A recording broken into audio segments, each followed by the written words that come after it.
அனைவருக்கும் வணக்கம். அண்ணன் சீமானுடைய மாஸ்டர் பிளான் நேரடியாக விஜயுடன் மோதும் முடிவை சீமான் வந்து எடுத்திருக்காரு அப்படிங்கிற ஒரு செய்தி இருக்குது. அது மட்டும் இல்லாமல் கள நிலவரம் என்ன, களத்தில் வந்து நம்ம ஆட்களை வந்து எவ்வளோ பேர் என்ன வேலை செய்ய போகிறாங்க அப்படிங்கிறதுக்கு உண்டான அந்த பட்டியல் வந்து வெளியே வந்திருக்கு. இது கொடுத்தா அந்த காணொலியில் வந்து பார்க்க போகிறோம். 2026 சட்டமன்ற தேர்தல் அப்படிங்கிறது நாம் தமிழர் கட்சியை திட்டமிட்டு வீழ்த்தியிருக்காங்க அப்படிங்கிறது நல்லா தெரியுது. அதுலேயும் குறிப்பாக இந்த நபர் இருக்கார் பார்த்தீங்களா, இவர் பேர் வந்து கிருஷ்ணசாமி. இவர் வந்து 4790 ஓட்டு தான் வந்து வாங்கியிருக்காரு. நாம் தமிழர் கட்சி சார்பாக திருச்சி கிழக்கில் வந்து நின்று வெறும் 4790 ஓட்டு தான் வந்து வாங்கியிருக்காரு. ஆனால் அதே பிரபு அப்படிங்கிறவர் 2021லேயே கிட்டத்தட்ட வந்து 14,000 ஓட்டு வந்து வாங்கியிருக்காரு. 4,000 ஓட்டு எங்கே இருக்குது, 14,000 ஓட்டு எங்கே இருக்குதுன்னு பாருங்கள். 2021 14,000 ஓட்டு இருக்குச்சு, அதே இடத்துல 4,000 ஓட்டு. புரியுதுங்களா? அவர் அந்த கிருஷ்ணாவை போய் என்ன பண்ணுறாரு, அப்படியே போய் விஜய் கட்சியில் சேர்றாரு. இந்த துரோகி பாண்டியன் மூலியமாக துரோகி பாண்டியனோட பல்ல காமிச்சிக்கிட்டு எல்லாமே செட்டிங் தாங்க. விஜய் ஒன்றும் சொல்லுவாங்கல்ல உத்தமம் கிடையாது. பல பொய் பிராடு திருட்டு வேலை எல்லாத்தையும் பண்ணி தான் வந்திருக்காரு. ஏன்னா கூட வச்சுருக்க ஆளுகள் அப்படி ஆதவர்ஜனா போன்ற பல லாட்டரி டிக்கெட் விற்றா தாலியை எடுத்து தான் வந்து இது பண்ணான்னு சொல்லுவாங்க. அது இயற்கையாக சொல்கிறதான் எல்லாமே. அப்பேற்பட்ட ஒரு குடும்பத்திலேருந்து வந்த ஒருத்தரை வந்து கூட வச்சுருந்தா விஜய் வந்து என்ன மாதிரியான ஒரு அரசியல் பண்ணுவார் அப்படின்னு சொல்லி தெரியும். இப்போ என்னென்னா 2026 நம்மளுக்கு வந்து அவ்வளோ பெரிய ஒரு பின்னடைவு 4% 8லேருந்து 4% வந்தோம். இப்போ திருப்பி இடைத்தேர்தல் வரப்போகுது. இந்த இடைத்தேர்தலில் நம்ம யாருங்கிறத நிரூபிக்கணும் அப்படிங்கிறதுல அண்ணன் சீமான் வந்து குறிக்கோளாக வந்திருக்காரு. இந்த இடைத்தேர்தலில் கண்டிப்பாக நாம் தமிழர் கட்சி பழைய ஓட்டு 8%இருந்து அதிகமாகணும். ரெண்டாவது கண்டிப்பாக சட்டமன்றத்துக்குள்ளே சீமான் உள்ளே போகணும் அப்படிங்கிற முடிவில் சீமானே இருக்கார் அப்படின்னு சொல்லி நண்பகத்தை இந்த தகவல் வந்து நம்மளுக்கு வருதுங்க. அதில் வந்து ரத்தமிஷன் கூட அம்பாசமுத்திரம் தான் சீமான் நின்னா நான் வந்து வேலை செய்வேன் அப்படின்னார். நம்ம ஆல்ரெடி வந்து சொல்லியிருக்கோம். அவரே வந்து சொன்ன பதிவு தான். நம்மளை வந்து எந்த செய்தியுமே நம்மளாம் வாண்டடாக வந்து சொல்லி வியூஸ் வாங்கணும் அப்படிங்கிறதுல.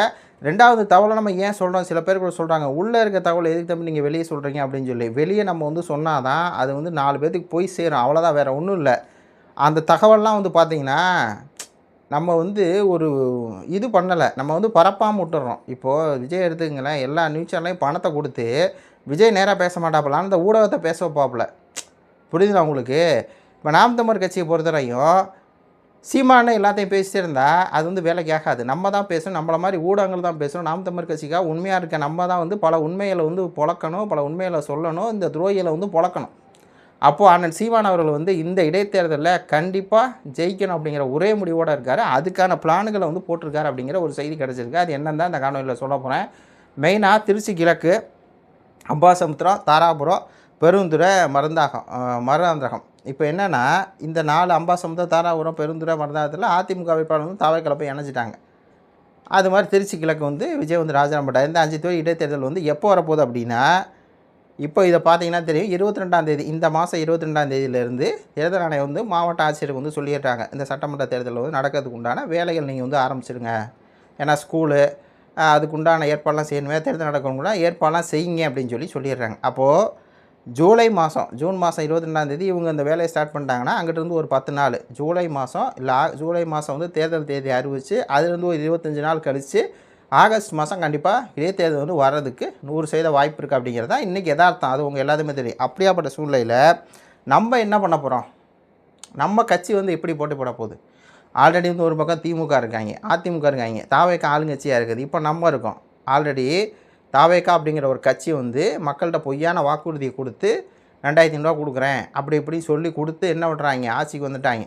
பொய்யா சொல்லி ப்ளஸ் வந்து கவர்ச்சியான திட்டத்தை சொல்லி.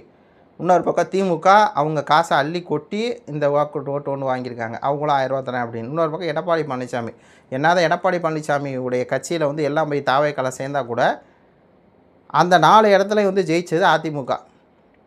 அப்போது அதிமுக கண்டிப்பாக வந்து செல்வாக்கு வந்து இருக்கும். என்ன துரோகம் பண்ணிட்டு போயிட்டாங்க அப்படிங்கிறனால இன்னும் கூடுதலாக அந்த மக்கள் வந்து அதிமுக சார்பில் எடுக்க வாய்ப்பு இருக்குது. அப்போ இந்த சூழ்நிலையில் நம்ம என்ன பண்ண போகிறோம் அப்படின்னா, சீமான் வந்து இந்த 5 தொகுதிக்கும் வந்து பார்த்திங்கன்னா பொறுப்பாளர்கள் வந்து வேறு லெவல் நிரூபிச்சிட்டார். ஒரு இப்போது திருச்சி கிழக்குன்னு எடுத்துங்க, இல்லை மதுராந்தன் எடுத்துங்க, கிட்டத்தட்ட ஒரு 58 ஊர் இருக்குல்ல. இந்த 58 ஊர்லேயும் நம்ம ஆளுங்க பொறுப்பாளரை வந்து போடுறது 58 ஊருன்னு வச்சுக்கோங்களேன். அதை வந்து ஒரு 6-8 ஒன்றியமாக பிரிக்கிறது. 8 ஒன்றியமாக வந்து பிரிக்கிறார். 8 ஒன்றியமாக பிரித்தா 8 ஒன்றியத்துக்கு வந்து பார்த்திங்கன்னா ஆட்களை வந்து போடுறாரு. நல்லா கவனிங்க. 58 ஊர் இருக்குது. உங்களுக்கு தெரியும் 18 பட்டி சேர்ந்தது வந்து ஒரு ஒன்றியம், ஒரு ஊராட்சி அப்படிங்கிற மாதிரி பிரிப்பாங்க. அது வந்து உங்களுக்கு தெரியும்னு வைங்களேன், எல்லாத்துக்குமே தெரியும். அதில் 8 ஒன்றியமாக பிரித்து 58 ஊரையும் வந்து 8 ஒன்றியமாக பிரித்து 8 ஒன்றியத்துக்கு வந்து பொறுப்பாளர் வந்து சீமானை போட போகிறாரு. இது வந்து ஒரு முக்கியமான ஒரு ஸ்ட்ராட்டஜி. நம்ம பார்த்துருப்போம், திருச்சி கிழக்கு உக்கிரவாண்டியெல்லாம் வந்து திமுக எப்படி வேலை செய்யும் அப்படிங்கிறத பார்த்துருக்கோம்.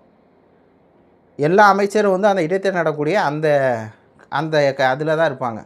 அந்த இப்போ ஈரோடு கிழக்குனா ஈரோடு கிழக்காக தான் இருப்பாங்க. 38 அமைச்சர் அங்கே இருப்பாங்க. இருந்துட்டு என்ன பண்ணுவாங்கன்னா, அதை வந்து ஒரு இடமா பிரித்து இதை இந்த இடத்த நீங்கள் ஓட்டு வாங்கிக்கிங்க, இந்த இடத்த 58 ஊர்லேயும் வந்து 58 ஆட்களை வந்து போட்டு அப்படி வந்து வேலை பார்ப்பாங்க. பட்டியல் அடைப்பாங்க. அவங்களுக்கு வந்து இலவச பொருட்கள் எல்லாம் கொடுப்பாங்க. இப்போ அதை நம்ம வந்து இலவச பொருட்கள் கொடுக்க முடியாது. ஆனால் அந்த ஸ்ட்ராட்டஜி என்ன, 8 ஒன்றியமாக பிரித்து அதில் வந்து முக்கியமான ஒரு ஒன்றியத்துக்கும் முக்கியமான பொறுப்பாளர்கள் வந்து போட்டு ஒரு தொகுதிக்கு 8 பொறுப்பாளர், முக்கிய பொறுப்பாளராக 8 ஒன்றியத்தை பிரித்து போடுறது. அது மட்டும் இல்லாமல் 1000 களப்போராளிகள் ஒரு 1000 பேரை வந்து தனியாக செப்பரேட்டாக அவங்க வேலையே வந்து ஒரு 25 நாள் வந்து இருக்குமா பிரச்சாரத்துக்கு. அந்த 25 நாளும் இந்த 1000 பேர் அந்த தொகுதிக்குள்ளேயே தான் இருக்கணும். தொகுதிக்குள்ளே பிரச்சாரம் பண்ணிக்கிட்டே இருக்கணும். இந்த மாதிரி நாம் தமிழர் கட்சி ஓட்டு போடுங்க, தெருமுனை கூட்டமாக இருக்கலாம், திண்ணை பிரச்சாரமாக இருக்கலாம், நோட்டீஸ் கொடுக்குற இதாக இருக்கலாம். இந்த மாதிரியான ஒரு 1000 கள வீரர்களை வந்து அண்ணன் சீமான் வந்து இறக்குறாரு. இது வந்து நாம் தமிழர் கட்சிக்கு ஒரு புது அணுகுமுறை. இதுக்கு முன்னாடி அப்படி இருந்துச்சா அப்படின்னா, போன இடைத்தேர்தல் ஈரோடு கிழக்கில் கூட அந்த மாதிரி எதுவும் இல்லை. ஆனால் இந்த தடவை 1000 பேர். எதுக்கு எப்படி 1000 பேர்னா, அந்த ஒன்றியத்துக்கு சொல்கிறேன், ஒன்றிய பொறுப்பாளர் கீழே அந்த 1000 பேர். அப்போது 8 அப்படின்னா 8000 பேர். மொத்தம் இப்போ திருச்சி கிழக்கில் வந்து 2,10,000 பேர் இருக்காங்கன்னு வைங்களேன். அவங்கள நாம் தமிழர் கட்சியிலேருந்து கேன்வாஸ் பண்ணுறதுக்கு 8000 பேர். 8000 கள போராளிகள் வந்து களத்தில் போய் ஒருத்தனை ஓட்டு கேட்டு, இந்த மாதிரி நாங்கள் வந்தால் என்ன பண்ணுவோம், விஜய் என்ன படி பாருங்கள் இந்த மாதிரி பண்ணியிருக்காரு அப்படிங்கிறத எல்லா விஷயத்தையும் எடுத்து வச்சு பேசி ஓட்டு கேட்க 8000 பேர். ஒரு தொகுதிக்கு கள போராளிகள் அப்படிங்கிறவங்க 8000 பேர் நிரூபிச்சிருக்காங்க. பொறுப்பாளர் 8 பேர் அப்படிங்கிற ஸ்ட்ராட்டஜி வந்து நான் சீமான் மாஸ்டர் பிளான் போட்டிருக்காரு அப்படிங்கிற ஒரு செய்தி வருது. இது நம்ம கட்சியில் வந்து முக்கியமான நாட்கள் தான் நம்மளுக்கு கொடுக்குறது. அவங்களே சொல்கிறாங்க, நம்ம கட்சி செயல்பாடை சொல்லுங்கள், சும்மா நாம் தமிழர் கட்சிக்கு வந்து பார்த்திங்கன்னா ஆட்கள் இல்லை, அதை என்ன சொல்லுவாங்கன்னா கட்சி வந்து கட்டமைப்பு இல்லை அப்படிம்பாங்க. அப்போ இவ்வளோ கட்டமைப்பை சீமானை வந்து பண்ணுறாரு, அதை வந்து சொல்லுங்கள் அப்படிங்கிறாங்க. அதான் சொல்கிறோம். அது மட்டும் இல்லாமல் பூத் ஏஜென்ட்டு குறைஞ்சது 2 லட்சம் ஓட்டு இருக்குது அப்படின்னா ஒரு தொகுதியில் ஒரு 250லேருந்து 290 வரை வந்து பூத்து இருக்கும், பூத் ஏஜென்ட்டு. இந்த பூத் ஏஜென்ட்டு தான் நாம் தமிழர் கட்சிக்கு ஒரு மிகப்பெரிய ஒரு சவாலாக இருக்கும். பூத்தில் வந்து நம்ம ஆளுக்குன்னு சொல்லிட்டு ஒரு ஆளாவது இருக்கணும். அந்த பூத் ஏஜென்ட்டு ஒரு பூத்துக்கும் இப்போது 1000 ஓட்டு இருக்குது அப்படின்னா அங்கே வந்து ஒரு பூத்து போட்டிருப்பாங்க, ஒரு ஸ்கூல் போட்டிருப்பாங்க.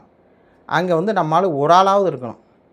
அப்போ 275 பூத்துக்கும் ஒரு ஆளாவது இருக்கணும் அப்படிங்கிற சிஸ்டத்தை வந்து அந்த சீமான் இந்த இடத்த வந்து பண்ண போகிறாரு, ஆட்களை வந்து நியமிக்க போகிறாரு அப்படிங்கிற ஒரு தகவல் வருது. ஒரு பூத்துக்கு ஒரு ஆள், அட்லீஸ்ட் வந்து ஒரு பூத்துக்கு ஒரு பூத்துக்கு 10 பேர்லேருந்து 20 பேர் வரை இருக்கலாம்.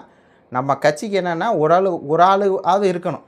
ஏன்னா ஒரு ஆள் கூட இல்லைன்னா அந்த திருட்டு பயலுக்கு கள்ள ஓட்டு போடுவானுங்க, அதெல்லாம் தெரியும். அதுக்காக வந்து என்னென்னா கள வேலைகளை வந்து சீமானவர்கள் பார்க்க ஆரம்பிச்சிட்டாரு. ரெண்டாவது, இந்த 8000 பேர் அவர் வந்து கள போராளிகளை போட்டால் அந்த கள போராளிகளும் போய் பூத்தில் வந்து உக்காந்துக்குவாங்க. அப்படி பார்க்கும்போது அண்ணன் சீமானோட இந்த மாஸ்டர் பிளான் கண்டிப்பாக வந்து என்ன சக்ஸஸ் ஆகும் அப்படின்னு சொல்லி தெரியுது. அடுத்து இன்னொரு செய்தி சொன்னாங்க, முக்கிய அறிவிப்பு ஒன்று வந்து வரப்போகுது அப்படின்னு சொல்லி. என்ன அறிவிப்பு அப்படின்னா, இப்போ எப்படி விஜய் எப்படி 2500 ரூபா கொடுக்குறேங்கிறாரோ, 6 சிலிண்டர் கொடுக்குறேங்கிறாரோ, தாலிக்கு தங்கம் அந்த மாதிரி கொடுக்குறேங்கிறாரோ, அதே மாதிரி மக்களை வந்து ஒரு நம்ம பக்கம் ஈர்க்கிறதுக்கு உண்டான ஒரு அறிவிப்பு வந்து வரப்போகுது. அதை வந்து நான் முன்கூட்டியே இப்போ சொல்கிறேன். அறிவிப்பு என்ன அறிவிப்புங்கிறது வரும்போது தான் நம்மளுக்கு வந்து தெரியும். அதை வந்து ரெடி பண்ணிட்டாங்க. அது வந்து லீக் பண்ணுவாங்க. நம்ம அதை சொல்லும்போது நம்ம வந்து சொல்ல போகிறோம். அது ஆனால் ஒரு சூப்பரான ஒரு அறிவிப்பு. மக்கள் வந்து ஆஹா அப்படிங்கிற மாதிரி இருக்கும்.